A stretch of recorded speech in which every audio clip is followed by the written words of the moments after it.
थी जय हनीमैन। तब तक एक सुभाषित के साथ हम शुरू कर रहे हैं। विद्या वितर्को विज्ञान स्मृति ही तत्परता क्रिया ययस्येते षड्गुणास्य न सद्यमति वर्तते। विद्या, तर्क शक्ति, विज्ञान, स्मृति शक्ति, तत्परता और क्रियाशीलता, ये 6 जिसके पास हैं उसके लिए कुछ भी असाध्य नहीं है, ऐसे हमारे संस्कृत साहित्य में कहते हैं। क्या क्या? विद्या, तर्क शक्ति, विज्ञान, स्मृति शक्ति, तत्परता और कार्यशीलता। ज्वाइन कर, तू प्रेजेंट ना करजे, तू ज्वाइन कर पहले, પછી प्रेजेंट થશે। और कार्यशीलता, ये 6 जिनके पास हैं उनके लिए कुछ भी असाध्य नहीं है, चाहे वो किसी भी काइंड का इन्फ्लेमेटरी फीवर क्यों ना हो।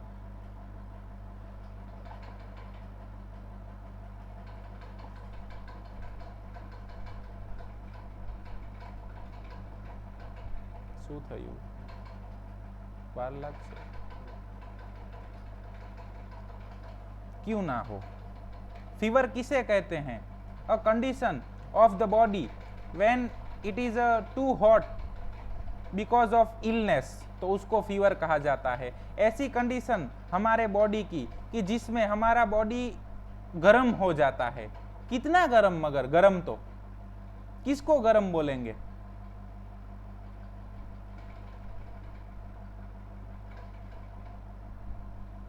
Very good. सेशन इंटरैक्टिव होना चाहिए। हम सब लोग दूर दूर हैं तो क्या हुआ, लेकिन इंटरनेट के माध्यम से जुड़े हुए हैं। શું થાય છે?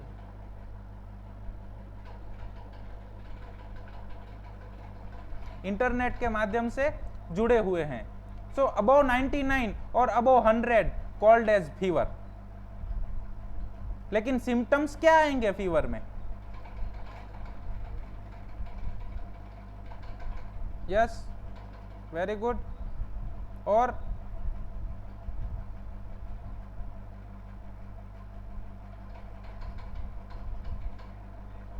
नेक्स्ट, यस, शरीर गर्म लगेगा। Yes, very good.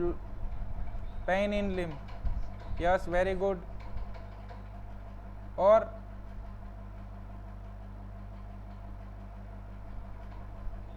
Fever with perspiration, और yes, hot flushes, weakness, rigors, heat, chill, sweating, headache, body pain, weakness, uneasiness, very good. Next, yes. तो क्या क्या रहेगा फीवर्स के सिम्टम में? शिवरिंग, चील, feeling cold, heat and sweating, ये 3 stage fever के रहते हैं। शिवरिंग का मतलब ठंड से एकदम कंपना, चिल का मतलब बहुत ठंडी फील होना, और फीलिंग कोल्ड का मतलब स्लाइट कोल्डनेस फील होना। हीट का मतलब गरम गरम महसूस होना, और स्वेटिंग का मतलब पर्स्पिरेशन होना।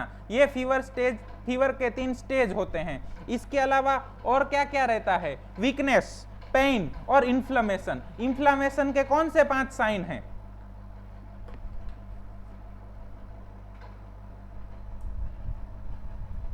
Very good. तो उनमें से कुछ भी प्रेजेंट रह सकता है फीवर के साथ। Loss of appetite and sleepiness, inability to concentrate, कोई चीज पे कॉन्सेंट्रेट नहीं किया जा सकता है। डेलीरियम, ये कॉमन सिम्टम ऑफ फीवर हैं। ये हर तरह के फीवर्स के अंदर रहेंगे, चाहे वो इन्फ्लेमेटरी हो या ना हो।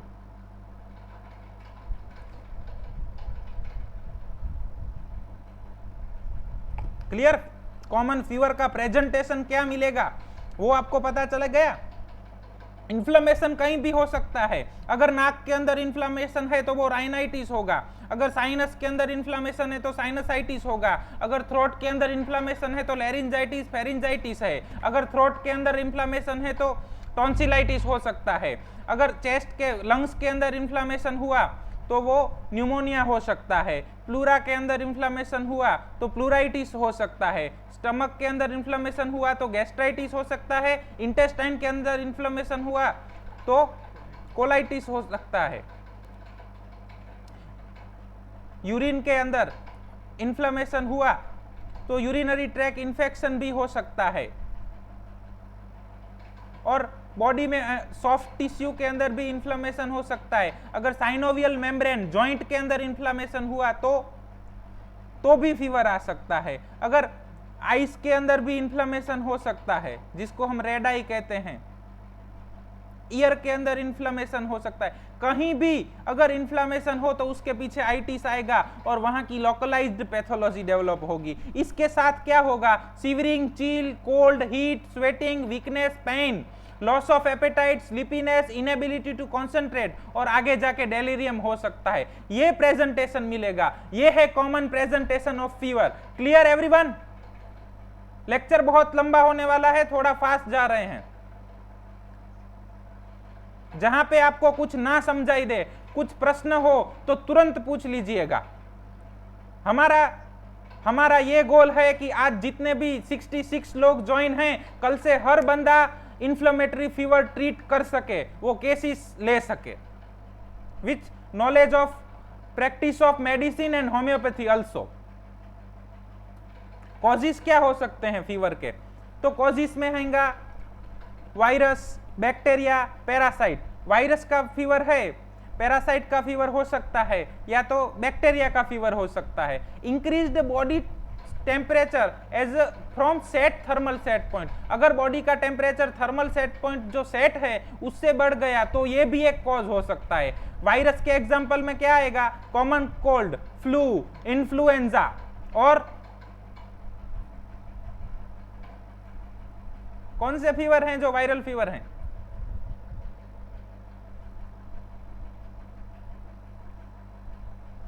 Yes, rotaviral diarrhoea, dengue, measles, chicken pox, very good. Chikungunya, yes yes, very good very good. Comment आ गई, हमें जो चाहिए था उसकी। Doctor Riddhi Shah, very good. और बैक्टीरियल कॉजेस कौन कौन से बैक्टीरिया हो सकते हैं? Yes, salmonella typhi, tubercular bacilli, फिर स्ट्रेप्टोकोकस, स्टेफाइलोकोकस, न्यूमोकोकल और क्लेब्सेला, ई कोलाई। कुछ नोजोगोमियल इन्फेक्शन भी हो सकते हैं। किसको बोलते हैं नोजोगोमियल infection?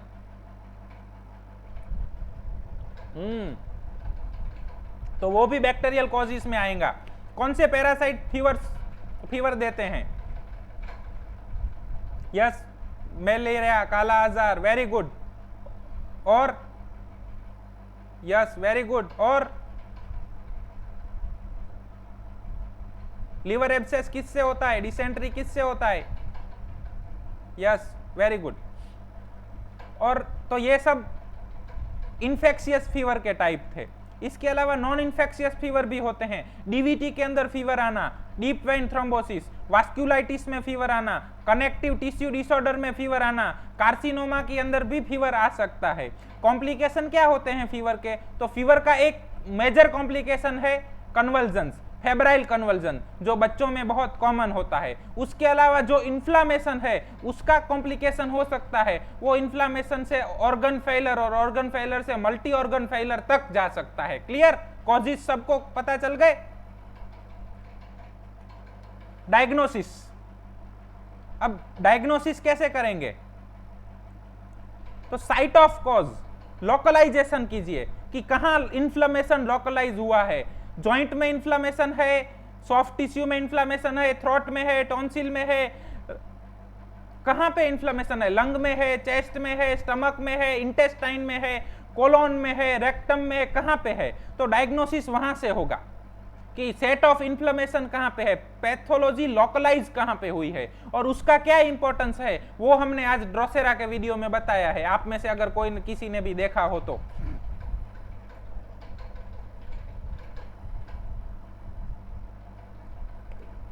there are bacilli known as aerobic, anaerobic, gram positive, gram negative। तो क्या सिम्टोमेटोलॉजी, जहां पे इन्फ्लेमेशन होगा उसका सिम्टोमेटोलॉजी आएगा, वहां के सिक्रीशंस बढ़ जाएंगे, वहां इन्फ्लेमेशन आ जाएगा, वहां रेडनेस होगी, वहां इचिंग बर्निंग कुछ भी सिम्टम हो सकता है, उसका डिस्चार्ज बढ़ जाएगा। अगर चेस्ट के अंदर मतलब लंग के अंदर इन्फ्लेमेशन होता है तो एक्सपेक्टोरेशन होएगा, पेरिस्टाइल इसका जो मूवमेंट है स्पाजम्स होएगा, कफ आएगा, स्पाजम्स होएगा तो जो कफ होगा वो एक्सपेक्टोरेशन के स्वरूप में बाहर निकलेगा। उसी तरह से अगर इंटेस्टाइन के अंदर इन्फ्लामेशन हुआ है तो वहां से भी म्यूकस निकलेगा, पेरिस्टाल्सिस मूवमेंट बढ़ जाएगा, स्पाजम्स आएंगे, एब्डोमिनल पेन होगा, डायरिया होगा, तो उस डायरिया का भी कुछ कैरेक्टर होगा, इस स्पूटम का भी कुछ कैरेक्टर होगा, जो स्पाजम होंगे उसका भी कुछ कैरेक्टर होगा, तो इसके मुताबिक डायग्नोसिस किया जा सकता है। इसके अलावा ब्लड इन्वेस्टिगेशन करे जा सकते हैं, कौन कौन से, CBC, CRP. CRP is the test marker for inflammation in the body. So हम आज का जो व्याख्यान लेने जा रहे हैं वो इन्फ्लेमेटरी फीवर्स के ऊपर है, तो जिसमें सीआरपी जनरली हाई आ सकता है। अगर बैक्टीरियल इन्फेक्शन है तो डब्ल्यूबीसी ज्यादा आएंगे, अगर डब्ल्यूबीसी कम है तो वायरल और पैरासाइटिक इन्फेक्शन हो सकता है। Platelet decrease in the parasitic और viral infections, urine routine for UTI, USG for abdominal causes, X-ray for chest and soft tissue causes, CT scan for chest, abdominal and brain pathologies. But we are treating patient, not the report. Mind well, हम मरीज को ठीक करने जा रहे हैं, हम दवाई देंगे तो मरीज को देंगे, हम दवाई रिपोर्ट्स को नहीं देने वाले हैं। These all are for signs and symptom and indication useful for us. हमारे लिए इनमें से क्या मिलेगा, इंडिकेशन मिलेगा। अगर चेस्ट का एक्सरे या चेस्ट का सीटी स्कैन है और उसमें अगर राइट साइडेड लंग में इंफेक्शन मिलता है कि लेफ्ट साइड में मिलता है, राइट साइडेड प्लूरा में मिलता है, लेफ्ट साइडेड में मिलता है।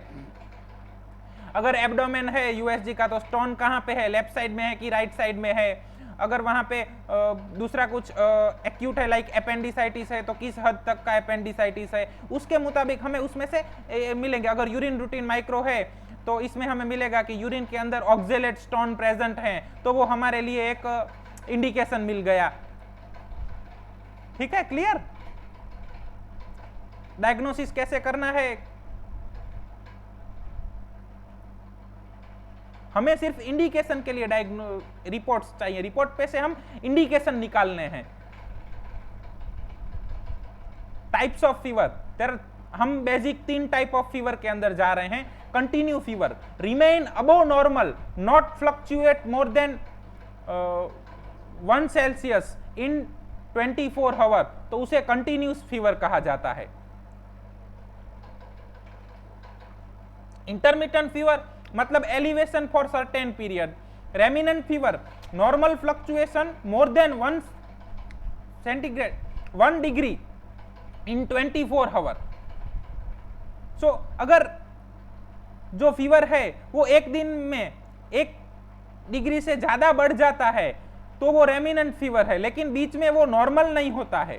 अगर नॉर्मल हो गया बीच में तो उसको इंटरमिटेंट फीवर के अंदर डाला जाता है। इंटरमिटेंट फीवर मतलब फीवर आया चला गया, आया चला गया, आया चला गया, उसको इंटरमिटेंट फीवर बोलते हैं। कंटिन्यू फीवर का मतलब फीवर आया, 100 हुआ, 100 और 1 हुआ, तीसरे दिन 100 और 2 हुआ, फिर से 101 हुआ, फिर 102 हुआ, फिर 101.5 हुआ, फिर 102.4 हुआ, इस तरह से। लेकिन नॉर्मल नहीं होता है बीच में, लेकिन 1 डिग्री से ज्यादा बढ़ता भी नहीं है, तो उसको कंटिन्यू फीवर बोलते हैं। और अगर 1 डिग्री से ज्यादा बढ़ता है मतलब 100 हुआ, 102 हुआ, 101 हुआ, 104 हुआ, 100 हुआ, इस तरह से होएगा, लेकिन फिर भी नॉर्मल नहीं होएगा, तो उसको रेमिनेंट टाइप ऑफ फीवर बोला जाता है। अगर आप मटीरिया मेडिका पढ़ेंगे तो ये टर्मिनोलॉजी बहुत लिखी हुई है। क्लियर?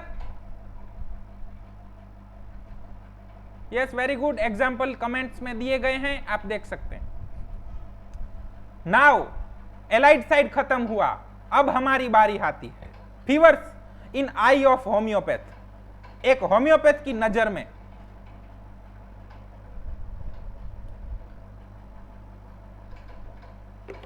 फीवर क्या है, तो वो हम देखेंगे। ये सबसे इंपॉर्टेंट पार्ट है हमारे आज के व्याख्यान का। जहां भी कुछ भी समझ ना आए तो जरूर पूछ लीजिएगा। बहुत ज्यादा जो मायाजम का कॉन्सेप्ट है वो भी इसमें आ जाएगा।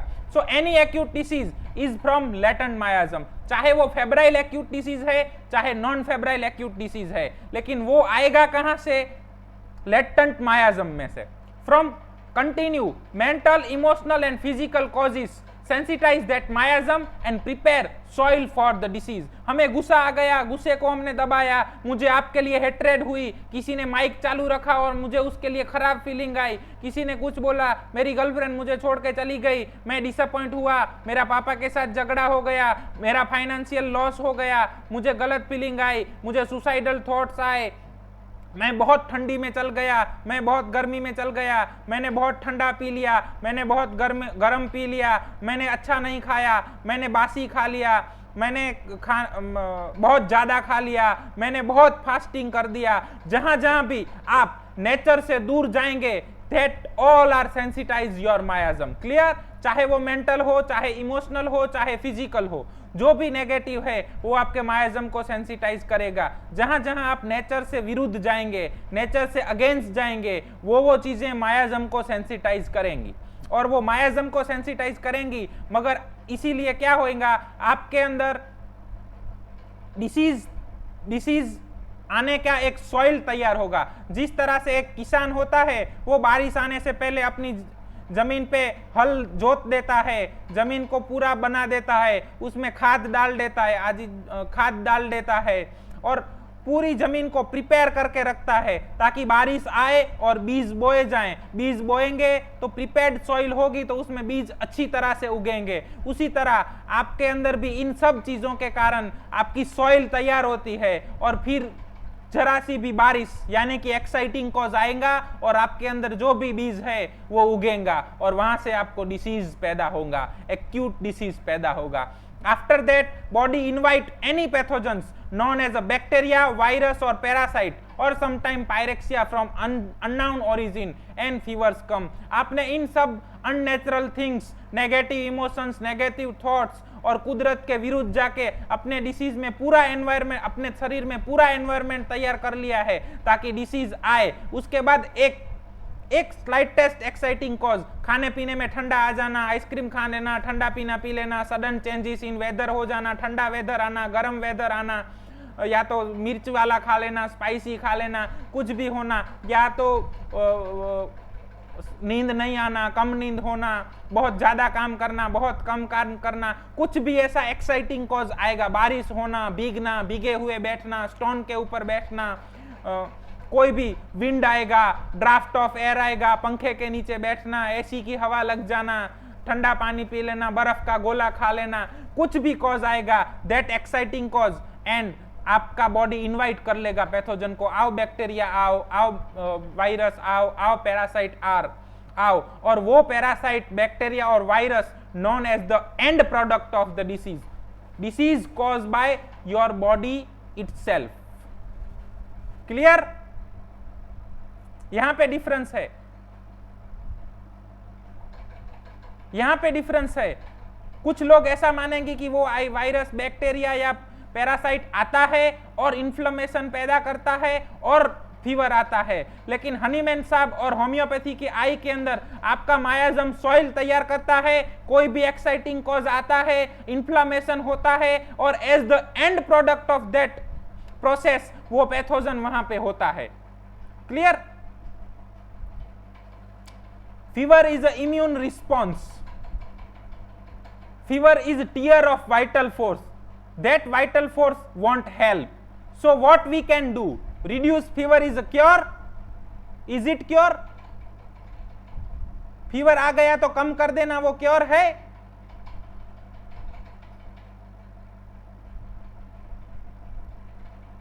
killing that bacilli or killing that virus, is it cure? Removal of that pathogen, removal of that virus, removal of that bacteria or removal of anything else, is it cure? और fever is immune response ना, हमारा immunity fever पैदा करता है, सो उसको immunity को ही दबा देना, suppression of immune reaction, is it cure? तो व्हाट इज क्योर? चलिए देखते हैं। Then what we have to do? Every fever have some symptoms, कुछ सिम्टम रहेंगे उसके, Today we are discussing inflammatory fevers, fevers which have inflammation. Inflammation is the reaction of our body. It caused by the body, not by the virus or the bacilli. पता चल रहा है, inflammation हमारी body का response है to that exciting cause known as a virus और a bacilli और a parasite. Inflammation का मतलब यह नहीं है कि वो पैरासाइट इन्फ्लेमेशन पैदा नहीं करता है, वो वायरस इन्फ्लेमेशन पैदा नहीं करता है, इन्फ्लेमेशन पैदा हमारी बॉडी करती है. Clear? They are present many time, but every time and everyone not produce inflammation. अभी वातावरण में हर तरह के बैसिलाई, हर तरह के वायरसेस, हर तरह के पैरासाइट मौजूद हैं, लेकिन हर इंसान को वो डिसीज या इन्फ्लेमेशन प्रोड्यूस नहीं करते हैं, कुछ ही लोगों को करते हैं और हर बार नहीं कर देते हैं. अभी मेरे को वातावरण का बैसिलाई लग गया और मेरे को टाइफॉइड हो गया, लेकिन वो बैसिलाई तो हर बार प्रेजेंट है, लेकिन मुझे हर बार टाइफॉइड नहीं होगा. टाइफॉइड मुझे तब ही होगा जब मेरे अंदर वो सॉइल प्रिपेयर्ड है. कोई भी डिसीज मुझे तब होगा जब मेरे अंदर सॉइल प्रिपेयर्ड है and I am sensitive to receipt that bacilli, virus और anything else called as a pathogen और माइक्रो ऑर्गेनिज्म. So disease मेरी soil, मेरी body पैदा करेगी. They are the end product of the disease. So we are believing in the dynamic cause of the disease, not in the material cause of the disease. So disease पैदा होता है हमारे deranged vital force से, हमारे sensitized मायाजम से. So medicine हमें मिलनी चाहिए, हमारे vital force और हमारे मायाजम को देनी चाहिए, या उस बैक्टीरिया, वायरस और प्रजीव को मारना चाहिए. क्या कहते हैं आप?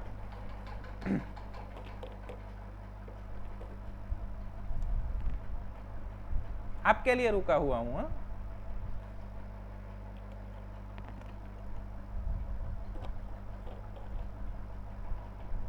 Very good.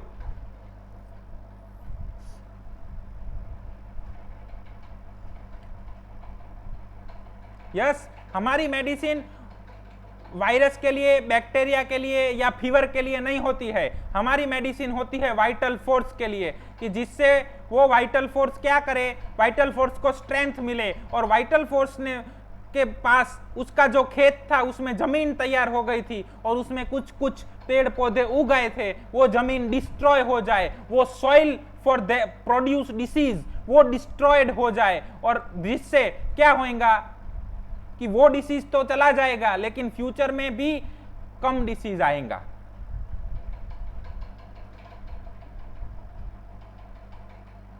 So person who have prepared soil for growing inflammation and then that pathogen will come. कोई बंदा है उसके अंदर मायाज में कुछ कारणों के अनुसार उसका मायाजम सेंसिटाइज हुआ, वाइटल फोर्स वीक हुआ और उसके अंदर इन्फ्लामेशन प्रोड्यूस करने की टेंडेंसी ने जन्म लिया. उस टेंडेंसी ने जन्म लिया, उसके बाद एक्साइटिंग कॉज आया और पैथोजेंस आ गए और वो पूरा डिसीज का प्रोसेस हुआ. सो हमें पैथोजन के ऊपर कॉन्सेंट्रेट करने की बजाय उस डिरेंज्ड वाइटल फोर्स के ऊपर कॉन्सेंट्रेट करना है और उस डिरेंज्ड वाइटल फोर्स को हमें स्ट्रेंथ देनी है. So we have to focus on the symptoms and sign, make totality, make portrait of the disease and prescribe.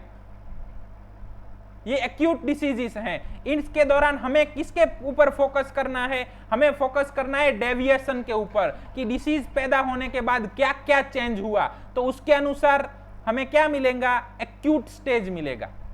Clear?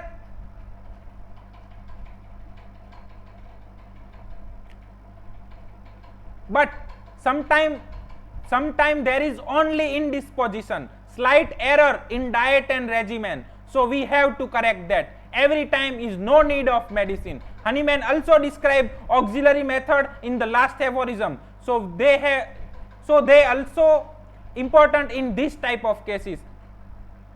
कल रात को मैं अच्छे से सो नहीं पाया क्योंकि लेक्चर था और सुबह 4 बजे मुझे उठना था, और अब मुझे क्या हो रहा है, मुझे थोड़ा सा नाक में से पानी आ रहा है और सिर दर्द होता है, तो कौन सा मेडिसिन आएगा? कल मैं खाने में बहुत स्पाइसी ले लिया था और सुबह से 2-3 बार मुझे बर्निंग एट एनस हो रहा है, तो कौन सा मेडिसिन आएगा? Exactly, very good, nux vomica आएगा लेकिन देना नहीं है.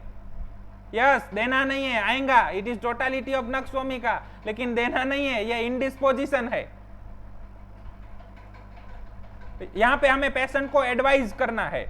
We are preserver of health. Medicine कुछ खाने की चीजें नहीं है कि इस तरह फ्रीली यूज किया जाए, हर एक कंडीशन के लिए मेडिसिन, ये है तो ये मेडिसिन, ये है तो वो मेडिसिन, वो है तो वो मेडिसिन। हम मेडिसिन देने वाले नहीं हैं। We are physicians and our high and only mission is to give medicine. तो क्या है हमारा high and only mission? Yes, to restore the health. तो यस, तो हेल्थ को रिस्टोर करने के लिए मेडिसिन की जरूर पड़े तो ही मेडिसिन यूज करना है। मेडिसिन, हम हर बार अपने लेक्चर में कहते हैं कि मेडिसिन इज लाइक ब्रह्मास्त्र। ब्रह्मास्त्र को हर बार यूज नहीं किया जाता, जब उसके बिना रहा ही न जाए, जब उसकी पूर्ण आवश्यकता हो तब ही मेडिसिन यूज करना है, तब तक नहीं करना है। देखना है कि slight and error in diet and regimen में क्या हुआ है, उसके मुताबिक उसको एडवाइस करना है। तीखा कम खाया कीजिए, मीठा कम खाया कीजिए, खाने के बाद कुल्ले कर लिया कीजिए, गर्म पानी पिया कीजिए, ठंडा पानी पिया कीजिए, स्टीम बाथ लिया कीजिए, स्टीम इनहेलेशन लीजिए, सोया कीजिए, अच्छे से 4 घंटे सो जाइए, मोबाइल कम देखिए, लैपटॉप कम देखिए, इस तरह की एडवाइस करना है। एडवाइस के बाद भी अगर वो नहीं जाता है, या तो वो इस एग्रावेट होया है, या तो ऐसी कंडीशन है कि जो पेशेंट से बियर नहीं हो पाती है, तो या तो लाइफ एंड डेथ का सवाल है, तभी हमें मेडिसिन यूज करनी है। Clear? In Gujarati I have to use one sentence. Medicine चना ममरा नहीं के आप्या करिए। मेडिसिन आर ब्रह्मास्त्र। उसको जैसे मनाया, जिस तरह से मनाया, बार बार मनाया, तो उसको यूज नहीं करनी है। होम्योपैथ को यह भी सीखना है कि कब मेडिसिन यूज नहीं करनी है। क्लियर? ऑक्सिलरी मेथड्स क्या क्या हैं? Sponging, bathing, steam bath, proper rest, massage, physiotherapy, inhalation, steam inhalation, rubbing, balm. Yes, ये हमारी इंडियन ऑक्सिलरी मेथड है, बाम लगाना। अगर फीवर है तो उसको क्या बोलना है कि एक कपड़े को पानी में भिगोइए और सिर के ऊपर रखिए, बार बार ऐसा कीजिए। अगर बच्चा है तो पूरे बच्चे के ऊपर स्पॉन्जिंग कीजिए, बाथ ले लीजिए। कुछ आयुर्वेद के अंदर स्टीम बाथ का बहुत अच्छा कॉन्सेप्ट है, तो स्टीम बाथ को एडवाइस कीजिए। अगर पेन है और जॉइंट पेन है, या तो सॉफ्ट टिश्यू स्वेलिंग है, जॉइंट स्वेलिंग है, तो फिजियोथेरापी एडवाइस कर सकते हैं, मसाज एडवाइस कर सकते हैं। अगर रेस्पिरेटरी ट्रैक में कुछ है तो स्टीम इनहेलेशन एडवाइस हो सकता है। जिस जिस जगह की जो भी लोकल पैथोलॉजी है, उसको डिस्ट्रेस कम करने के लिए इसमें से कुछ भी एडवाइस किया जा सकता है। क्लियर? ये मेडिसिन के साथ भी करना है। अगर मेडिसिन नहीं देते हैं और सिर्फ सेक्लेक या ऐसा कुछ देते हैं तो उसके साथ भी करना है। Physician known as a friend, philosopher and guide. Physician is not man who dispense the medicine. Clear? Again,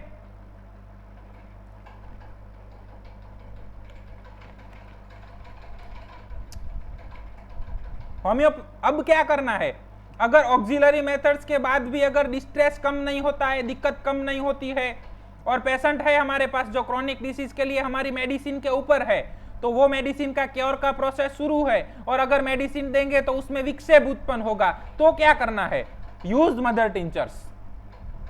homeopathy potencies have more dynamic action and less physiological action. जैसे जैसे आप पोटेंसी बढ़ाओगे वैसे वैसे डायनेमिक एक्शन बढ़ता जाएगा, dynamic action बढ़ता जाएगा। But mother preparations have more physiological action and less dynamic action. Mother tincture और मदर प्रिपरेशन है तो उनका कुछ डायनेमिक एक्शन बहुत नहीं है, दे आर क्रूड फ्रॉम, वो क्रूड मेडिसिन ही है, तो उनका फिजियोलॉजिकल एक्शन ज्यादा होगा ना। क्लियर? ये समझ में आ रहा है? So if Sometime you give medicine for chronic disease and patient have a acute, then use mother tincture, because if we are using other medicine in the potency, it can interference process of the cure. We can use Q with potency also to reduce discomfort. अगर हम medicine acute देते हैं तो उसके साथ भी mother tincture use करते हैं. This is not use of homeopathic mother tincture as a homeopathic way, it is use of homeopathic mother tincture as a physiological way. Clear? Cuz mother tinctures are like our traditional herbal medicine. अगर आप तुलसी के पत्ते खाते हो, तुलसी चाय में डाल के पीते हो, या ओसिमम का मदर टिंचर पीते हो, दे हैव सेम इफेक्ट. अगर आप अरडूसी का रस लेते हो, अरडूसी के पान चबाते हो, और जस्टिसिया आधा टोड़ा मदर टिंचर लेते हो, both have same effect. Clear? So हमारे पास अभी क्या है, हम सिविलाइजेशन के उस दौर में हैं कि हमारे घर के आंगन में से तुलसी निकल चुकी है. हम सिटी में पहुंच गए हैं, हमारे पास तुलसी नहीं होती है, तो उसको हम एडवाइज नहीं कर सकते कि तुलसी वाली चाय पियो. इसके बदले हम उसको ओसिमम का मदर टिंचर देके बोल सकते हैं कि 10-10 बूंदे सुबह शाम 2 टाइम लीजिए. सो ये पॉलीफार्मेसी नहीं है.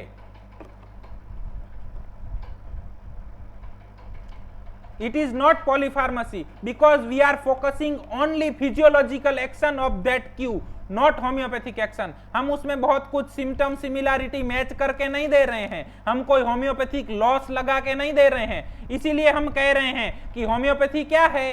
होम्योपैथी सिद्धांतों का विज्ञान है, होम्योपैथी मेडिसिन का विज्ञान नहीं है. आप होम्योपैथी सिद्धांतों का विज्ञान है. अगर सिद्धांतों के साथ अगर आप उस क्यू को यूज करते हैं तो डायनेमिक एक्शन मिलेगा, सिद्धांतों के सिवा उस क्यू को यूज करते हैं तो फिजियोलॉजिकल एक्शन मिलेगा. So it is not a polypharmacy because we are focusing on physiological action of that Q, not a homeopathic action. If we are using that Q on basis of symptom similarity for dynamic action, then it become a homeopathic medicine. Without symptom similarity, that Q are herbal medicines. We are using as a physiological action of that. हम उसका physiological action लेने के लिए ले रहे हैं, वो herbal medicine ही है, तो उसका हम herbal use कर रहे हैं. ये पॉलीफार्मेसी नहीं कहा जा सकता. क्लियर? ये कॉन्सेप्ट क्लियर होना चाहिए.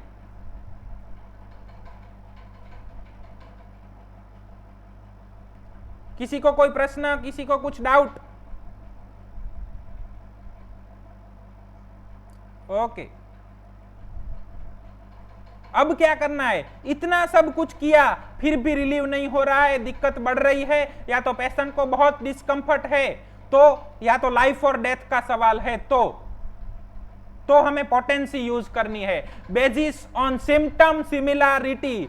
ये चीज अपने दिमाग के अंदर फिट कर देना है. No specific medicine for specific disease, no specific medicine for name of disease, no specific medicine for name of pathogen. फलाने बैक्टीरिया और ढीकने वायरस के लिए ये दवाई नहीं हो सकती. होम्योपैथी का मतलब होता है symptom similarity, but we have specific mother tincture for specific system, because without similarity using Q is physiological action only. उसको हम होम्योपैथी नहीं कहते, उसको हम हर्बल कहते हैं. सो हमारे पास स्पेसिफिक सिस्टम और स्पेसिफिक कंडीशन के लिए स्पेसिफिक मदर टिंचर है, लेकिन स्पेसिफिक होम्योपैथिक मेडिसिन नहीं है. Again clear?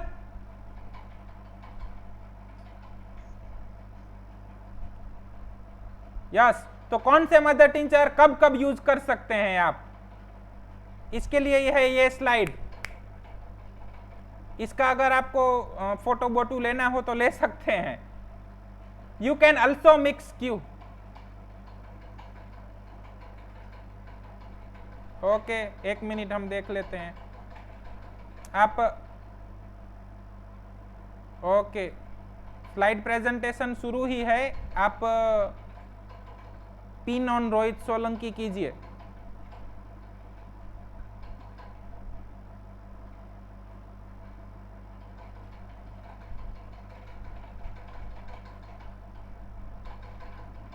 दिखा? कोई दिक्कत नहीं है, हम स्लाइड का पिक ग्रुप में सेंड कर देंगे. आप सब लोग ग्रुप में है ना?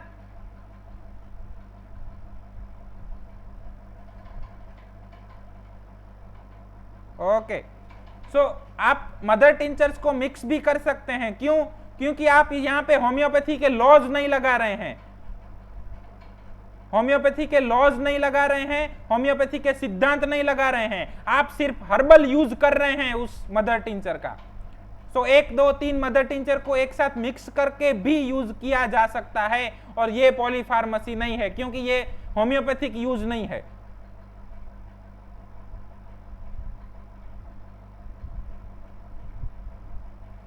This is not homeopathic use of mother tincture. Hello, am I audible? Clear?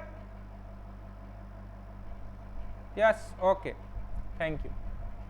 So respiratory problem है, चाहे वो राइनाइटिस हो, साइनोसाइटिस हो, ब्रोंकाइटिस हो या अस्थमा हो, रेस्पिरेटरी कंप्लेन कोई भी है तो उसमें आप जस्टिसिया आधा टोड़ा मदर टिंचर यूज कर सकते हैं as a herbal medicine.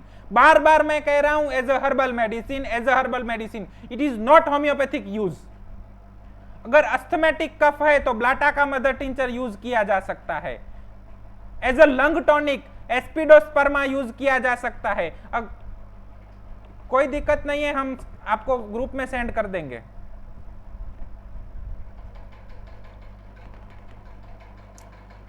Aspidosperma use as a lung tonic, जहां पे रेस्पिरेटरी फेलियर के केसेस मिल रहे हैं, रेस्पिरेटरी के अंदर ऑक्सीजन का सैचुरेशन कम होता जा रहा हो, या तो अल्वेओलाई के अंदर ऑक्सीजन और कार्बन डाइऑक्साइड का जो इंटरचेंज है वो इंटरचेंज प्रॉपर ना होता हो, उसको हम रेस्पिरेटरी फेलियर ही बोलते हैं। तो उस तरह की कंडीशन के अंदर या तो चेस्ट कंजेशन, लंग कंजेशन के अंदर एस्पिडोस्पर्मा मदर टिंचर यूज किया जा सकता है। ब्लीडिंग के अंदर हेमामेलिस मदर टिंचर यूज कर सकते हैं, चाहे वो ब्लीडिंग माउथ में से हो या एनस में से हो, चाहे यूटेराइन ब्लीडिंग हो या चाहे हीमोप्टेसिस हो या हीमेटेमेसिस हो, ब्लीडिंग कहीं से भी हो, उसके अंदर hamamelis mother tincture as a physiological action, as a herbal medicine use किया जा सकता है। यूरिनरी कंप्लेंट्स के अंदर एपिस और कैंथारिस का मदर टिंचर भी यूज किया जा सकता है। फीवर्स के अंदर एटिस्टा इंडिका, एजारिका इंडिका और ओसिमम का मदर टिंचर यूज कर सकते हैं, या तीनों मिक्स करके भी यूज कर सकते हैं एज अ। आपका नेट प्रॉब्लम है डॉक्टर दिनेश भाई?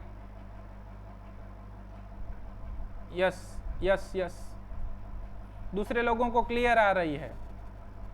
फीवर के लिए है एटिस्टा इंडिका, अजारिका इंडिका और ओसिमम। ओसिमम माने तुलसी में से बनती दवाई।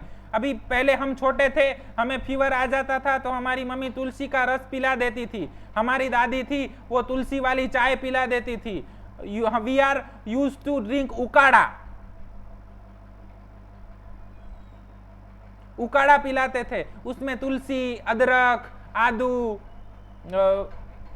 टर्मरिक, मरी यानी कि पिपर, ये सब होता था, और उस उकाड़े के बाद हमें अच्छा लगने लगता था। तो उन सब का mother tincture as a herbal medicine use किया जा सकता है। पेन के लिए बेलाडोना और ब्रायोनिया का मदर टिंचर यूज किया जा सकता है। स्लीप के लिए पैसीफ्लोरा इंडिका यूज किया जा सकता है। अगर फीवर भी है और स्लीप भी है तो ओसिमम और पैसीफ्लोरा साथ में भी दिए जा सकते हैं। हेडेक के अंदर डेमियाना मदर टिंचर यूज किया जा सकता है। एपेटाइट और वीकनेस के लिए अल्फा अल्फा और Carica papaya mother tincture use किया जा सकता है। स्किन कंप्लेंट और इचिंग के लिए अर्टिका यूरेंस मदर टिंचर सोच सकते हैं। डायरिया के लिए कैम्फोरा मदर टिंचर यूज किया जा सकता है। वॉमिटिंग के लिए रोबिनिया मदर टिंचर यूज किया जा सकता है। और रेक्टम की कोई भी कंप्लेंट है उसके लिए नक्स वोमिका और रटानिया का मदर टिंचर यूज कर सकते हैं। As a liver tonic chelidonium का मदर टिंचर यूज किया जा सकता है as a herbal medicine, as a herbal medicine, as a herbal medicine, जहां पे हम सिम्टम सिमिलैरिटी नहीं देखते हैं। Clear?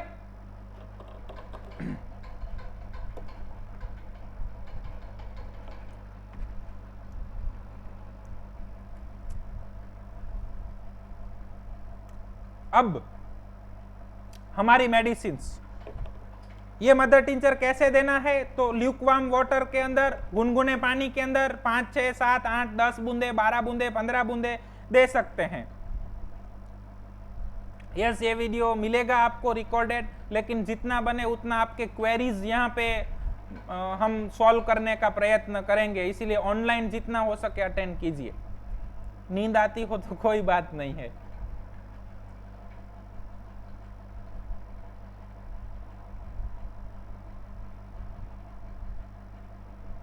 Okay okay okay okay okay okay ना करजे, चैन ना करजे। Okay okay okay okay okay अब आ स्लाइड करी दे सीधी।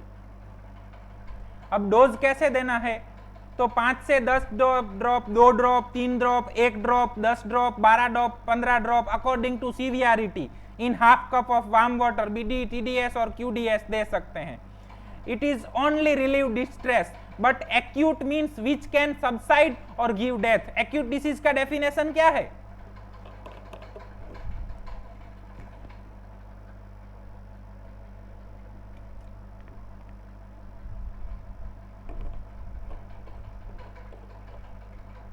सडन ऑनसेट, फिर मुझे आज फीवर चालू हुआ तो फिर बरसों तक फीवर चलता रहेगा। यस, रैपिड प्रोग्रेशन, फिर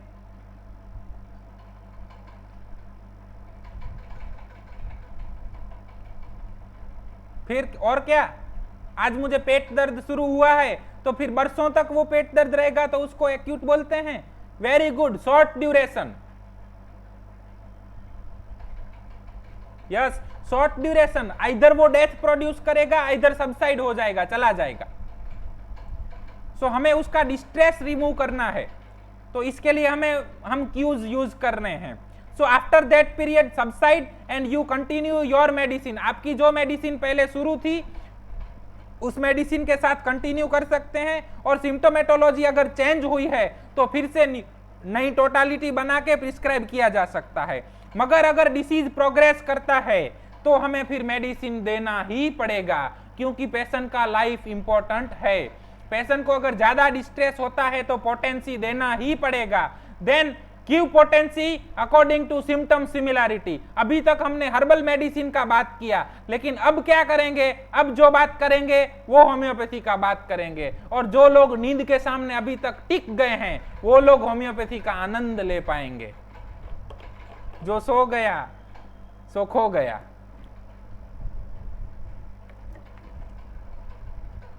नेक्स्ट, विच सिम्टम, कौन से सिम्टम लेना है? बस अभी और जगना है, अभी तो इंफ्लेमेटरी फीवर्स ट्रीट करने हैं। विच सिम्टम्स? Yes, very good. कौन से सिम्टम्स, कैसे सिम्टम्स लेने हैं? तो ये शॉर्ट केस टेकिंग है फीवर के दौरान, एक्यूट्स के दौरान। फीवर का स्टेज मिला, चील, हीट, स्वेट, तो उसमें से जो भी मिला वो लीजिए, नहीं मिला तो कुछ बात नहीं। एग्रावेशन, एमिलोरेशन का टाइमिंग मोडालिटी लीजिए, सुबह, दोपहर, शाम, रात, 5 बजे, 4 बजे, 3 बजे, 2 बजे, 1 बजे, रात को 12 बजे, दोपहर को 1 बजे, कुछ भी मिलता है तो लीजिए, नहीं मिलता है तो कुछ नहीं, लेकिन प्रयत्न करना है, हमें ट्राई करनी है। Which organ is involve, location लेना है हमें, कहां पे इन्फ्लेमेशन है, कौन सा ऑर्गन इन्वॉल्व हुआ है, इसको बोलते हैं लोकेशन। कौन सी साइट, अगर एक्सरे या यूएसजी अवेलेबल है तो लेफ्ट साइड, राइट साइड, कौन सी साइट अवेलेबल है, थर्स्टी है या थर्स्टलेस है, अगर थर्स्टी है तो टाइप ऑफ थर्स्ट, शॉर्ट और लॉन्ग, स्मॉल क्वांटिटी और लार्ज क्वांटिटी, वार्म वाटर और कोल्ड वाटर, एलएसएमसी, ओडीपी, उसके बाद जनरल्स। कवरिंग और अनकवरिंग, ओढ़ने को चाहिए या नहीं चाहिए। Discharge, character of discharge, yellow है, व्हाइट है, ब्लेंड है, एक्रिड है, स्कैंटी है और प्रोफ्यूज है, इनमें से क्या है? हम आपको डायरेक्ट ग्लिम्स दे रहे हैं, बहुत मेहनत नहीं करनी है। ऐसे परफॉर्मा, इस तरह के प्रोटोकॉल्स हैं कि हम 5-10 मिनट का केस टेकिंग करके आराम से प्रिस्क्राइब कर सकें, ताकि एक दिन के अंदर आप 60, 70, 80, 100, 150 मरीजों को हेल्प कर सकें इन्फ्लेमेटरी फीवर्स के अंदर। जनरल सेंसेशन क्या है? Dryness, itching, burning, pain, stitching pain, tearing pain, कौन सा पेन है? टंग कैसी है? एग्जामिनेशन करना है, ये पूछना नहीं है कैसी है, कोटिंग है या नहीं है तो कैसा है, व्हाइट है, येलो है, कहां पे है, एजिस पे है, टिप पे है, टिप कौन से कलर की है, इम्प्रिंट ऑफ टीथ है या नहीं है, सलाइवा कैसा है, प्रोफ्यूज है या ड्राई है, टेस्ट इन माउथ, मुंह के अंदर कैसा स्वाद है, सॉर, सॉल्टी, फैटिड, बैड, बिटर, किस प्रकार का मुंह में स्वाद आ रहा है, ये देखना नहीं है, पूछना है। आइस, प्यूपिल कैसे हैं, कॉन्ट्रैक्टेड हैं और डायलेटेड हैं, पल्स कैसी है, रैपिड, स्लो, इंटरमिटेंट, फीबल और हार्ड। और ऑब्जर्वेशन, पेशेंट किस तरह से बात करता है, पूरा दिन कैसे रहता है, कैसा बिहेव करता है, वो हमें देखना है। क्लियर? क्या क्या लेना है? इसमें किसी को कोई डाउट हो, कुछ समझ ना आया हो? यस, હવે પહેલી સ્લાઇડ લઈ લે ब्रायोनिया वाली। अब हम देखेंगे